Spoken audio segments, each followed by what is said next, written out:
A veces me da risa cuando la gente dice que el dinero no cambia a nadie. Y es que yo he visto cómo es que el dinero no solo cambia, sino que revela a quién te estima, quién te usa. Y lo peor es que uno aprende cuando las cosas ya no tienen remedio, cuando ya la confianza se ha roto y tienes que llegar a la vergüenza de andar cobrando. Y lo peor es que muchas veces quienes quedan mal son aquellos amigos que algún día te llamaron hermano, aquellos que mencionaban siempre en las borracheras que cuando te quedaras solo, que cuando necesitaras, ellos te iban a ayudar, pero al final siempre vieron por sus propios beneficios. Mi nombre es Efraín, tengo 38 años, soy de esos hombres que crecieron con la idea de que la palabra vale más que un papel. Aquello lo aprendí de mi papá, él siempre tenía los huevos en la mano y con su palabra se había ganado la confianza de quienes le rodeaban. En aquel tiempo yo trabajaba como encargado en una bodega de refacciones, en una zona industrial. Nunca fui rico, pero ganaba un buen sueldo, lo suficiente para estar tranquilo. Mas aún así, había altibajos, porque dependiendo de las ventas que mi sueldo podría variar. Y había momentos en que sí le batallábamos, pues yo no era un hombre soltero, sino ya tenía una esposa, mi esposa Lorena, con la cual habíamos criado 3 hijos. Nuestra vida siempre fue sencilla. En mi caso, yo siempre iba de la casa al trabajo y del trabajo a la casa. Era un hombre sin vicios, sin pleitos. Sin embargo, empecé a darme cuenta de que esa vida tranquila a veces da igual a ser un tonto, o al menos así me percibían los demás. La primera vez que me quedé verdaderamente mal en términos económicos fue cuando a una de mis hijas le dio una infección muy fuerte en el estómago.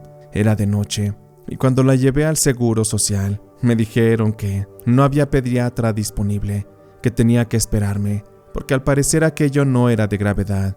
Sin embargo, mi hija se retorcía y mi esposa lloraba de miedo, y la verdad es que no nos quedó más que ir a un hospital, uno privado. Ahí nos dijeron que iban a necesitar varias cosas, algunos estudios, sueros, medicamentos, pero la verdad es que al revisar la aplicación del banco, sentí que se me helaba el pecho. No tenía mucho dinero, y tan solo los estudios me iban a salir más caros que eso. Me salí muy callado a pensar, mientras ahí tenían a mi hija en espera. Busqué un lugar donde nadie me viera, y en eso, de mi billetera, saqué una tarjeta que tenía la imagen de un demonio, uno que se dedica concretamente a la atracción y a la abundancia del dinero. Se dice que no es un demonio bueno, y no voy a decir su nombre, pero si lo investigan, les aseguro que lo encontrarán fácilmente. Internet está rodeado de esta información, pero no es de mi interés mencionarlo. No quiero inspirar a nadie a ir por el lado oscuro. Total que yo saqué ahí mi tarjeta, la puse sobre mis manos y comencé a rezar, a pedirle, aunque sea que me sacara de ese apuro. Y es que ese demonio ya muchas veces lo había hecho. Por favor, no me dejes solo. Tú sabes que soy de fe, soy de fiar también. Nunca te he quedado mal, y en esta ocasión te necesito. Mi hija está enferma, y no tengo dinero para cubrir los gastos. Por favor, ayúdame, dame esa oportunidad. Yo tenía mucha fe en esa deidad. La había conocido a través del señor Arnulfo, un hombre que trabajó ahí mismo en la bodega de las refacciones. A aquel hombre en alguna ocasión lo ayudé. Puedo decir que lo salvé, y él en agradecimiento me regaló esa tarjeta y me enseñó a rezarle a ese demonio. Pero aquella noche yo estaba desesperado, aunque sabía que aquella deidad siempre me sacaba de los apuros, que aunque no me había dado riquezas, siempre me mantenía en estabilidad. Esa noche yo sentía que no la libraba. Sin embargo, yo sabía que el mundo estaría de mi lado, así que regresé al hospital. Empecé a revisar en la aplicación del banco. Mi historial crediticio no era el mejor. Sin embargo, a diferencia de momentos atrás, en ese instante, me apareció la opción para solicitar un préstamo hasta por 100,000 pesos. La verdad es que aquello parecía un milagro, un oscuro milagro, que yo sabía bien de dónde provenía. Gracias a aquello fue que pude librar la situación del hospital. Atendieron a mi hija y todo resultó en una cirugía de apendicitis, la cual pude cubrir los gastos con aquel dinero que pude obtener del préstamo. Sé que había salido del problema, pero también la realidad es que ya debía dinero. y pues de alguna forma lo tenía que remediar. Los días siguientes me puse a vender cosas. Tenía una moto que ya no utilizaba mucho, así que la vendí, junto con algunos muebles y algunas cosas de valor. Ahí poco a poco lo fui pagando. Me costó un poco de trabajo, pero ya estaba más estable. Sin embargo, todo esto, y aunque les comento que yo no era rico, aún así muchas personas cercanas a mí pensaban que yo tenía dinero, que era un hombre de posibilidades, que por el puesto que tenía de trabajo, yo tenía facilidades económicas y por ende facilidades para prestar dinero a aquellos que se acercaran, incluso con no tan buenas intenciones. Y como también sé que el mundo siempre te va a poner una buena prueba en la vida, a mí ya me tocaba una de esas, y esa prueba se llamaba Bruno. Él era un amigo de muchos años atrás. Nos conocíamos desde muy chavos, de esos que te hablan como compadre, que te invitan las cheves, las borracheras, y que cuando éramos más jóvenes, pues sí nos íbamos para ahí a conseguir mujeres, para pasarla bien. Sin embargo, hay una gran diferencia entre los amigos de borrachera y los amigos de verdad, y yo lamentablemente creía que Bruno era uno de esos amigos que podrían parecer de mi sangre. Un día llegó a la bodega con una cara que parecía a punto de llorar. Me dijo que tenía un grave problema, pues supuestamente Bruno, andando ligeramente tomado, con su automóvil le dio un golpe a otro, y como él no tenía seguro de gastos para el automóvil, pues aquello le resultó en una deuda que ascendía a los 15,000 pesos. La verdad es que lo vi bien preocupado. Yo era muy empático con él, y al verlo que incluso hasta estaba llorando y suplicándome para que le prestara dinero, yo no sabía si hacerlo o no. Para ese momento ya me había recuperado de todo lo que había pasado con la situación de mi hija, y con todo aquel drama y los argumentos que Bruno traía hacia mí, terminé prestándole el dinero. Aquello no se lo comenté a mi esposa, porque era dinero que tenía guardado para hacerle unos arreglitos a la casa. Además, como Bruno me había prometido que después de 2 semanas él me lo iba a pagar, pues entonces fue que confié en su palabra. Pasaron 2 semanas desde aquel día. La fecha pactada había llegado, y cuando le llamé, yo esperaba una noticia positiva. Estaba entusiasmado. Hola Bruno, ¿cómo estás, amigo? Pues te llamaba aquí con la pena para preguntarte sobre lo del préstamo. ¿Crees que ya tengas el dinero? Hubo un momento de silencio un tanto incómodo, pero yo, con las ansias, tuve que esperar. ¿Qué tal, Efraín? ¿Cómo estás, hermano? Pues fíjate que ahorita te lo ando consiguiendo. Nomás dame chance y te aviso ahorita en la tarde. Vine aquí con mi esposa a ver si me lo prestaban en la caja popular, pero en cuanto sepa te regreso la llamada. Por favor, tenme paciencia. No vi nada malo en su argumento, así que esperé toda la tarde y la verdad es que no hubo llamada de regreso. Ya me daba pena volver a llamarle, así que decidí esperar hacia el día siguiente.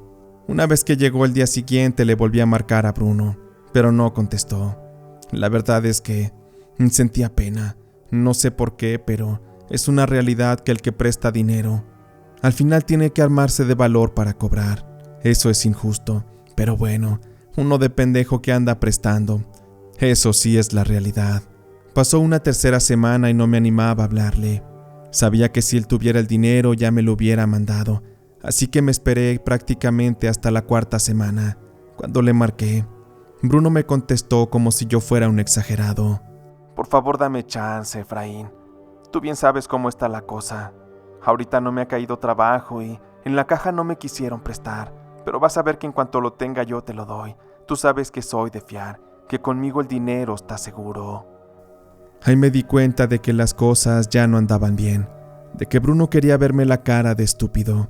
Todos esos años de amistad y de confianza se estaban yendo a la basura por dinero, pero estaba de por medio el bienestar de mi familia. Por ello es que yo estaba dispuesto a llegar a las últimas consecuencias. Decidí darle solo un mes más antes de volver a cobrarle. Los días fueron pasando y yo estaba preocupado porque mi esposa a cada rato me preguntaba que cuándo iba a darle los retoques a la casa. Le hacía falta una pintada y algunos arreglos más, pero el problema es que yo ya no tenía el dinero, porque se lo había prestado a Bruno. La situación estaba un tanto crítica. Recuerdo que se bajó un poquito el trabajo en ese tiempo, también las ventas. Por ello es que mis comisiones cayeron mucho, y con los pagos de las colegiaturas y todo lo demás que hay en la casa que pagar, pues la verdad es que estábamos bien apretados. Mi esposa me decía que sacara un poquito de los ahorros, pero yo le decía que no podía, que teníamos que sobrevivir con lo que había. Aquella noche yo estaba cenando frijolitos recalentados con un queso ahí desmoronable, y estaba sentado junto a mi esposa Lorena, viendo la tele, cuando en eso abrí el Facebook, y la primera foto que vi me hizo que me ardiera el pecho de puro pinche coraje. Ahí estaba Bruno, sonriendo en un restaurante, comiéndose un filete de carne. En el encabezado tenía una frase que decía: "Aquí nomás disfrutando la vida". Me daba coraje ver cómo su sonrisa tan cínica se dejaba mostrar ahí. No estaba solo, estaba con su familia, como si el maldito no me debiera dinero, como si tenía para pagar un restaurante. Cerré la aplicación de inmediato. Tenía ganas de ir a aplastarle la cabeza a puñetazos, pero decidí mejor ya no abrir la aplicación, alejarme de las redes por unos días. Sin embargo, aquello no pararía. Recuerdo que muy de vez en cuando nos juntábamos los viejos amigos a tomar. Íbamos a ver el partido a algún bar, comprábamos cervezas, botana, y entre trago y trago uno terminaba gastándose un buen dinero. Y aquella ocasión, como yo no tenía, la verdad es que decidí no ir. Sin embargo, me hubiera gustado hacerlo, para haber sido testigo del cinismo de mi amigo Bruno. Y es que al día siguiente, comentando con un amigo que se había ido a esa reunión, salió al tema Bruno. Yo le pregunté que cómo había estado ahí, si yo sabía que Bruno andaba muy mal de dinero, pero lo que me dijo aquel cuate, la verdad es que me enfureció aún más. No, pues qué cosas dices, Efraín. Bruno andar mal de dinero. Para nada. En la reunión estaba compra y compra cervezas. Al final invitó una ronda y hasta compró una botella para llevarse a casa. Se puso una borrachera de aquellas. La verdad es que lo desconozco. Jamás en mi vida lo había visto tan contento y tan complaciente. Pero bueno, me imagino que le está yendo bien en su trabajo. Y eso me da gusto. Yo sé que si yo hubiera ido, Bruno quizá ni se hubiera presentado en esa reunión, pero aún faltaba un trancazo más. Y es que una vez que me metí en las redes sociales, andaba indagando en su perfil para ver qué más estupideces había cometido, porque cada que yo le marcaba al teléfono, él no me contestaba. Yo no veía nada. De hecho, aparecía que tenía mucho tiempo sin subir publicaciones, pero sabía que, al siguiente mes, se vendría la reunión de amigos y yo estaría presente, esperando encontrármelo, para así cobrarle enfrente de todos. Sin embargo, llegó aquella noche.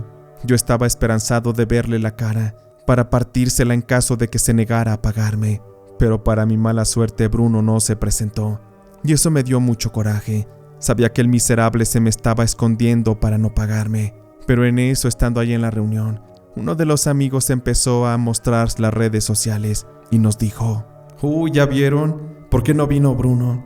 El condenado anda en la playa, miren, se la está pasando a toda madre. Se ha de andar dando un taco de ojo con las chicas en bikini. Aunque su esposa no está para nada mal, miren, a mí se me hace que se hizo una cirugía. Se ve más joven, más guapa. Ay, con el perdón del compadre, pero su esposa está re buena. De inmediato saqué mi celular, me metí a las redes de mi amigo y me di cuenta de que a mí no me aparecía la publicación. Seguramente me bloqueó para que yo no lo viera cómo se la pasaba gaste y gaste. Maldito. Sabía que por más que lo persiguiera no lo iba a encontrar, pero yo tenía mis métodos, mis formas, porque al final yo no estaba solo. Había una energía superior que me ayudaba cuando yo le pedía favores especiales. Aquella noche regresé a mi casa bien enojado. Les juro que si hubiera tenido a Bruno enfrente lo hubiera ahorcado, lo hubiera mandado 3 metros bajo tierra, pero yo utilicé otros métodos, unos más efectivos, sin tener que ensuciarme las manos. Aquella noche cuando llegué, mi esposa ya estaba dormida, mis hijos también, así que me salí al patio. Saqué de mi cartera aquella tarjeta con la imagen del demonio. Empecé a tocarla con mis manos, a frotarla, y con los ojos cerrados empezaba a rezar y a hacer algunas peticiones. Yo sé, mi santito, que a mí nunca me has dejado solo. y has sido testigo de esta injusticia. Tú sabes que yo le presté dinero a mi amigo de buena fe, y él me ha pagado con traición. A él no le ha importado que yo tenga que sufrir, que padecer, y yo sé que contigo no me falta el dinero, pero no me parece bueno pedirte cuando yo he hecho mal uso del dinero que me has dado. Por ahora, lo único que te pido es que destruyas la economía de mi amigo, que lo aplastes, que lo hagas vivir la miseria. Quiero que él y su familia pasen hambre, que sufran. Solo quiero que les des una lección, para que ese miserable aprenda que con la vida y el dinero de los demás no se juega. Por favor, hazme ese favor. Volví a guardar la carta en mi cartera. Abrí los ojos y respiré profundamente. Yo sabía que esa deidad no me fallaba, que estaría de mi lado, que solo era cosa de ser paciente, de saber esperar. Dejé de intentar cobrarle a mi amigo Bruno. Ya no le marqué, ya no lo busqué. Tampoco me presenté a las reuniones de amigos de los fines de mes, pero dentro sabía que en algún momento recibiría noticias de ese miserable y que desafortunadamente para él no serían buenas. Transcurrieron como unos 3 meses. Yo no había recibido un solo mensaje de Bruno en todo ese tiempo, y ya no me importaba. Yo sabía que al final la justicia iba a ajustar las cosas muy a mi manera, y fue para una noche que, viendo las redes sociales, salió la noticia de que se estaba quemando una casa. Aquello me llamó la atención, porque yo reconocía el árbol que estaba por fuera y también el auto. No había equivocación. Después de indagar un poco en la imagen, pude darme cuenta de que la casa era la de mi amigo Bruno. Estaba completamente envuelta en llamas. De inmediato me metí a la transmisión en vivo, y ahí, escuchando las palabras de quien narraba la noticia, se comentaba que una posible fuga de gas había provocado el incendio. Yo en ese momento sentí mucho terror, porque me imaginé que la brujería se me había salido de las manos y había provocado muertes. Aquello fue lo primero que pensé. Sin embargo, en cuanto escuché un poco más de la noticia, se mencionaba de que habían sobrevivido todos quienes vivían ahí, pero que eso sí, habían perdido todo. Se hablaba de que el dueño de la casa, quien en ese momento, para quienes escuchaban, se desconocía su nombre, había intentado rescatar algunas cosas de valor. Aún estando la casa en incendio y llena de humo, entraba y salía con cosas, tratando de rescatar algo del patrimonio. La cuestión es que sí logró sacar algunas cosas, pero esto fue a un gran precio, a uno muy alto. Por suerte su esposa y su familia en sí estaban bien, y al principio Bruno aparentemente también, pero eso sí, prácticamente lo habían perdido todo: muebles, ropa, documentos importantes. Ellos lo habían perdido todo, y en aquella noche del incendio fueron testigos de cómo todo su patrimonio se reducía a nada en un pequeño instante. Yo no quise acercarme a mi amigo. Por una parte, yo lo seguía viendo como un malagradecido, y en segunda, sabía que yo había hecho una petición negativa para que le fuera mal, y eso me generaba cierta culpa. Me fui enterando del estado de Bruno por parte de amigos. Me preguntaban que por qué no iba a verlo, y yo les decía que tenía mucho trabajo, pero en realidad seguía sintiendo coraje por mi amigo. Pero al final, yo terminé enterándome por parte de otras voces que aquella noche del incendio, por la ambición de Bruno de querer rescatar algo de su patrimonio, él inhaló mucho humo, lo cual le generó un daño en los pulmones que era prácticamente irreversible, y eso lo obligaba a andar para todos lados con un tanque de oxígeno, el cual le generaba un coste que era prácticamente de por vida. Aquella noche, más allá del incendio, Bruno prácticamente lo perdió todo, también a su familia. Como Bruno, por aquel mal de sus pulmones, ya no pudo trabajar, se convirtió en un hombre completamente inservible. Ya no pudo ser el proveedor de siempre, y por ello es que su esposa lo dejó. Además de esto, salieron varios trapitos a la luz, pues se decía que Bruno anduvo pidiendo dinero prestado aquí y allá, y que por eso se daba esa vida. Él vivió a costillas de todos los estúpidos que le prestamos dinero, y al final terminó pagando. Al menos hubo justicia, y las cosas no se quedaron así. Hasta la fecha Bruno se la pasa en las calles. A como ha podido ha ido restaurando su casa, pero ya vive él ahí solo. Aún hay estragos de aquel incendio, y ahora vive solo como un perro de la calle. Su familia se fue a vivir a la casa de la mamá de su esposa. Ella trabaja y mantiene a los niños. A Bruno lo abandonaron por miserable, por no pagar, por endeudarse pensando que el dinero de los demás era suyo también, por no ser empático.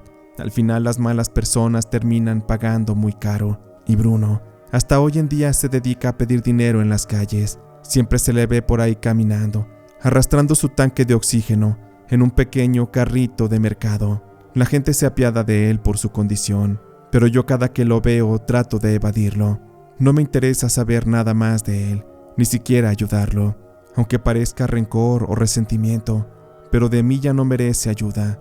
Él está donde tiene que estar, así es la vida, y pues ni modo, ya le tocará pagar lo suyo. Hasta hoy en día sigo creyendo en aquella deidad que me ayuda.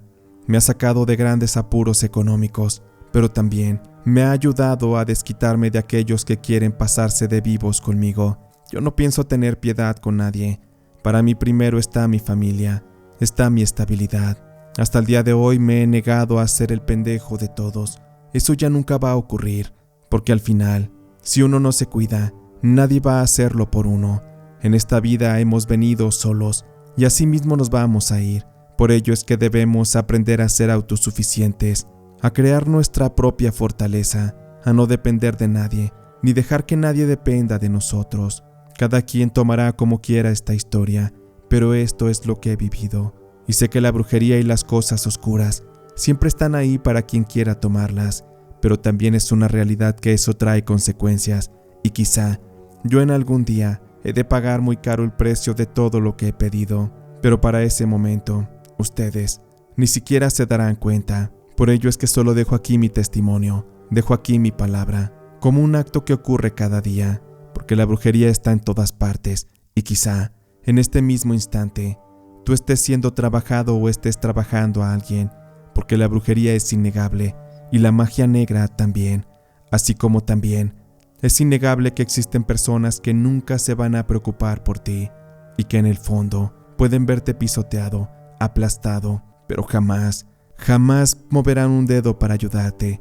Pero eso sí, cuando tengan una necesidad, vendrán contigo arrastrándose con el sermón más dramático que puedas escuchar. Pero ahí, en ese momento, es el punto perfecto para ignorarlos, para descartarlos, porque después tú serás quien pase vergüenzas cobrándoles lo que es tuyo.